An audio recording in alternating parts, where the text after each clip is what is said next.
Well, January is National Blood Donor Month, and this January falls at a time when the blood supply in the Pacific Northwest is at an all-time low. Bloodworks Northwest issuing a code red with hospitals here facing a high demand. Yeah, Bloodworks Northwest needs to book more than 25,000 appointments by the end of February to meet demand. So joining us live now in the studio is Lauren Reagan from Bloodworks Northwest with more on this situation. Lauren, appreciate the time. Yeah, good morning. Got to get the message out there on something like this. What is causing this code red? I feel it's always such a great time because January, National Blood Donor Month.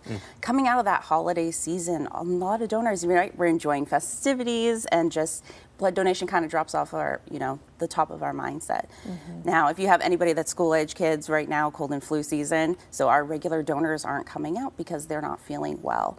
That coupled with tons of different things going on. So in the past 2 weeks, we have done emergency shipments to hospitals in Texas and Tennessee because their winter weather is really impacting their blood supply. And this week alone, we've had 2 patients. We had 1 trauma that took 100 units. Oh my gosh. To save their life. And then we had another patient in liver failure that took an additional 20 units. Oh my goodness. So when we say 1,000 donors a day, that could go to just a handful of patients very quickly. Wow. So we're seeing that, and our local hospitals are starting to feel the impact. Yeah, I think it's interesting to remember that, when we have some of these, natural disasters or other, devastating incidents around the country, that we are able to send shipments. And so it's great to have some of that mutual aid, but that means that we are straining our own resources here too.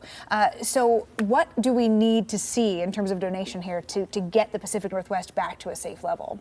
Yeah, like Travis mentioned, we have 25,000 open appointments between today and the end of February. So really anybody, if they can find a location, come out and donate. What if you haven't donated? I mean, talk about the process here. Is it time consuming to do? Is it easy to do? I will happily raise my hand. I'm not a perfect example. I have not donated blood myself, and a lot of times it's because I get freaked out. I'm not great with needles. Yeah. And so, I mean, how do you talk to people who maybe you need to reach out to the me's of the world to come in and donate blood, right? Well, we'd love to see you come out to one of our donor centers. Yeah, I'll do it one of these days, I will. If it is your first time, I always recommend coming to one of our brick and mortars, which is in Beaverton or Vancouver. From check-in to cookie is going to be about an hour. And the great part, that's all. Check-in to cookie, yeah. Yeah, you do get a treat when you're done. There you go, all right. And there's a wide variety of treats also. So we're gonna, we're gonna do some paperwork. We're gonna test all of your vitals, test your iron levels. And the actual time of needle in arm is only 5 to 6 minutes. So out of that whole hour, you're not gonna have a needle in your arm. We're gonna just walk you through. And we have fantastic phlebotomists. I have been poked by almost everyone in the Portland metro that we employ, and they walk you through step by step, and we're going to talk to you throughout. It's a conversation, and you'll imagine like how quickly time flies when you are engaged with our staff or other donors that are in the area, next door neighbor to your bed. Yeah, that's great. They do try to make it pretty quick and painless, and yeah, you get a little fun snack at the end. It's not too bad. What's at risk here, Lauren, if we continue to see this shortage in place? I mean, do hospitals here in our area have to make some tough choices?